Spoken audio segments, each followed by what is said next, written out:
During the Korean War, Naval Aviator Lieutenant Tom Hudner relocated to Rhode Island.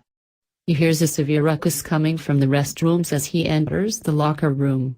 When he exits, Ensign Jesse Brown asks if he is the transfer. Carol Maring, Bo Lavery, Marty Good, and Bill Koenig are the other members of Fighter Squadron 32 that Hudner meets. They are all guided by Lieutenant Commander Dick Sfi-ci, who reveals that the Soviets tested their own bomb and that it won't be long until they attach it to a bomber. Hudner is paired with Brown by Sfi-ci. Brown flies through the air without considering the risks. He's always in charge, but not in the conventional sense. On their way home, they make a detour. Because a wingman never deserts his teammate, Hudner follows him. Hudner isn't accustomed to flying. If you look attentively, you can see Daisy Brown, a nice lady, standing in her front yard waving at them as they pull up just in time as Brown even performs a nosedive in a quiet neighborhood. When they get back in the locker room, Hudner asks Brown what the deal was. Brown responds that you can only learn about your wingman at a height of 2,000 feet. Brown declines Hudner's invitation to get a beer so they can get to know one another. Neither does he. The squad is invited to Sfi-ci's residence by him for clams. Hudner admits to Lavery that he enlisted in the Navy as soon as he learned about Pearl Harbor. A month after the war's end, he received his degree.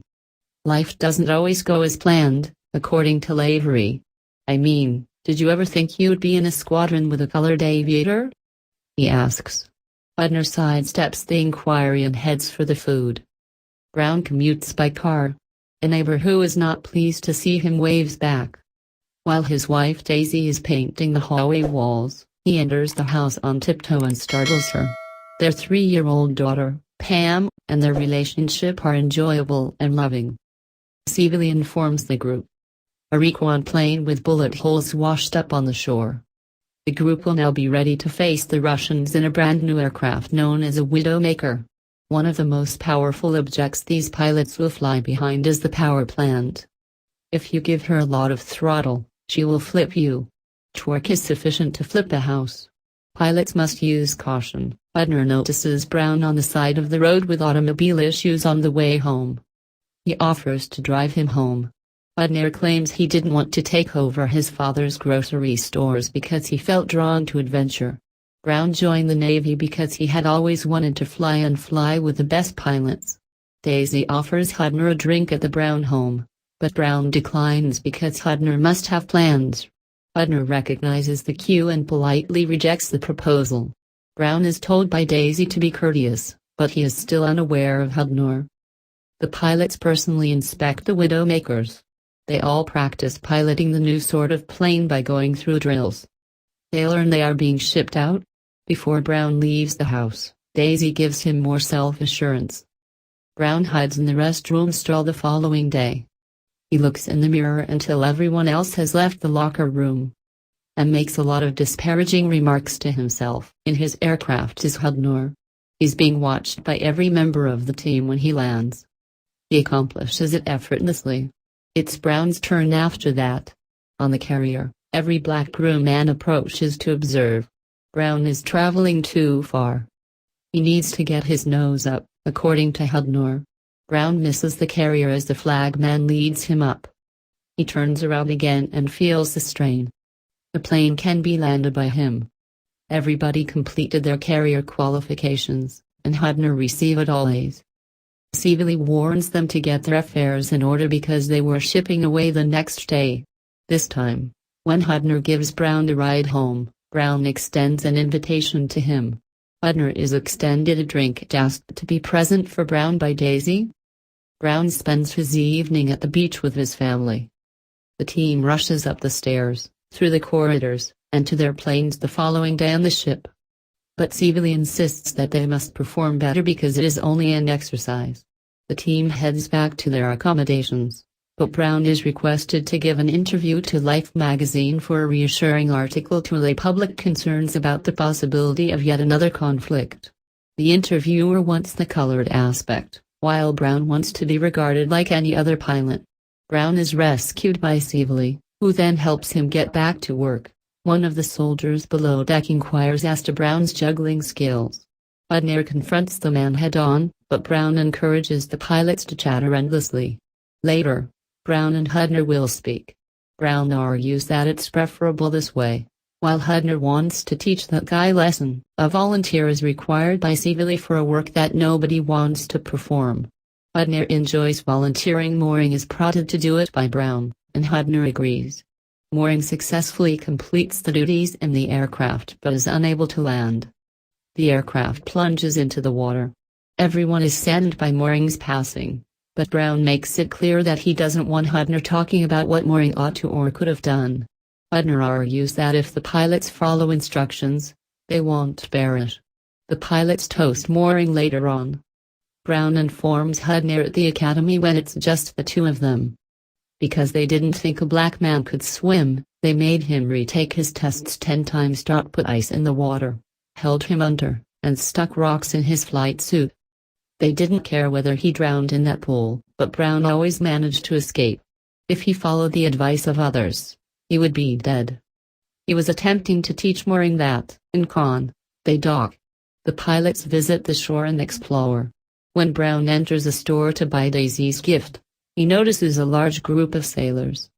Elizabeth Taylor is there when he arrives to find out what's going on. An insulting remark is made by one of the sailors over not being with Brown. Later that evening, Brown is invited by Elizabeth Taylor to a casino party. The pilots arrive but are not allowed inside the French casino. However, when Brown begins speaking French, they hesitantly allow them inside. They thank Elizabeth and move on after dancing and drinking. Hudner notices a stunning woman and piques her interest by doing a magic performance. A brawl breaks out as the army men from the carrier arrive because the man believes Brown ruined his chance to get close to Elizabeth back at the casino. Sfi-ci informs the group. Seoul had been seized by the North Koreans. America wouldn't be able to contain communism if they took over the remaining southern peninsula and Japan. The vessel departs for Korea. There could already be 100,000 Chinese living in North Korea. In order to prevent the Chinese from putting in more troops, the task is to destroy 2 bridges across a significant river along the border. Sfi-ci flew with the group this time. Hudner, however, affirms that Sfi-ci's aircraft has a mechanical problem with his landing gear and gives Hudner the order. They are shot at by the enemy as they fly by. The bridges can't be destroyed entirely, but Brown defies orders and goes back to finish the job. The army personnel in Korea are currently on the ground, freezing to death, and waiting for the Chinese to launch an assault. They do, and the battle is unjust. Hudner presents Sfi-ci with his mission report. He explained what happened in detail. When Brown confronts him about it, he tells him that Brown's discipline is different from everyone else's. Hudner acknowledges this and requests the group's written testimony to exonerate Brown. Brown is repeating every horrible thing someone has ever said to himself in the mirror when Hudner comes in on him. He is informed by Hudner that he persuaded the other men to testify that Brown made the right decision despite the difficulty of the task. Brown is aware that a piece of paper won't be of any use. When Hudner inquires about his task, Brown responds, "Just be my wingman. Put the life preserver away and enter the water." Damn it. Brown enjoys some fresh air on the deck. A black crew member joins him. He explains to Brown that everyone heard that he had some successful flying the previous day and wanted to let him know they had seen him. They all chipped together to help him purchase a watch on. Above all others is engraved on the back. Brown is moved by this act of kindness. Brown meets a former friend on the runway whom he refers to as Alabama. Alabama is a member of the SART team. Brown sent a letter to Daisy.